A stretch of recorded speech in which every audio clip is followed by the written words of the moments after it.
சின்ன வயசுலலாம் பார்த்தீங்கன்னா நம்ம அப்பா அம்மா நம்மளுக்கு சைக்கிள் ஓட்ட சொல்லி தரும்போது ஒரு கையை பின்னாடி பிடிச்சிட்டே வருவாங்க.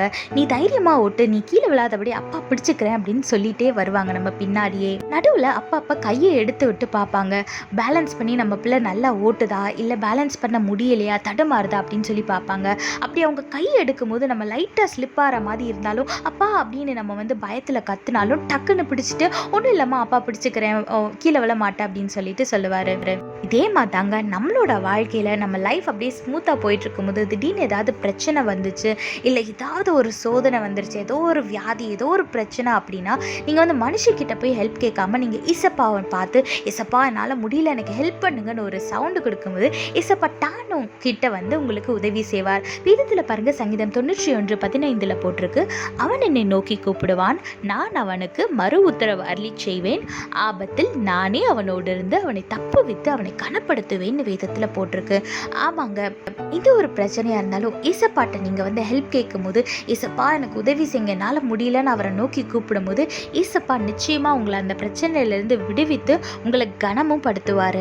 அதை மட்டும் இல்லைங்க, நீங்கள் டெய்லி எந்த ஒரு காரியம் செய்கிறதா இருந்தாலும் சரி, நீங்கள் ஜெபம் பண்ணிவிட்டு நீங்கள் செய்யுங்க, இசப்பா அந்த காரியத்தை செய்யலான்னு இருக்க என்னை கைட் பண்ணுங்கள், சப்போஸ் உங்களுக்கு சித்தம் இல்லை அப்படின்னா அந்த காரியத்திலேருந்து விலக்கி பாதுகாத்து கொள்ளுங்கன்னு ஒரு ஜெபத்தோடு நீங்கள் எந்த காரியத்தை செஞ்சாலும் நிறைய விதமான பிரச்சனைகள்ல இருந்து நம்ம தப்பிச்சு கொள்ளலாம். அதனால எது செஞ்சாலும் ஏசப்பாட்டை கேட்டு அவர் சித்தத்தின்படி நடங்க, ப்ராப்ளம்ஸை அவாய்ட் பண்ணுங்க. அப்படியே பிரச்சனை வந்தாலும் ஏசப்பாவை நோக்கி அப்பா எனக்கு உதவி செய்யுங்க நீங்க கூப்பிடும் போது ஏசப்பா உங்க பக்கத்துல உங்களுக்கு உதவி செய்து உங்களை கனமும் படுத்துவார்.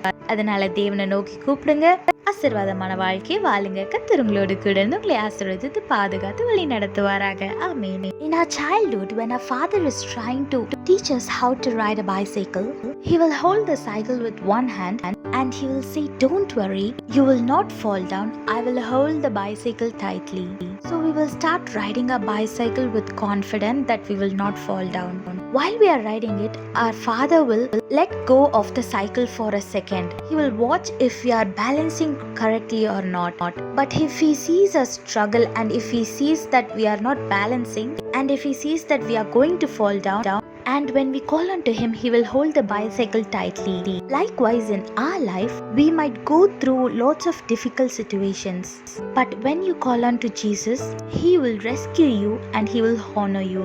Look what the Bible says in Psalm 91:15. When they call on me, I will answer. I will be with them in trouble. I will rescue and honor them. Yes, our Lord is always with us in our trouble. And when we call on to him, he will come and rescue us from that trouble and he will honor us. So whatever the situation might be, whatever the problem you are facing, don't ask help from the man, but call on to God. And instead of calling him only at your troubles, always ask his guidance before you do anything, so that you can avoid to get into trouble. So seek our God's guidance in all the things you do. And if you get into trouble, call on to him and he will rescue you and he will honor you. Call on to Jesus and live a blessed life. God bless you all. Have a blessed day. Amen.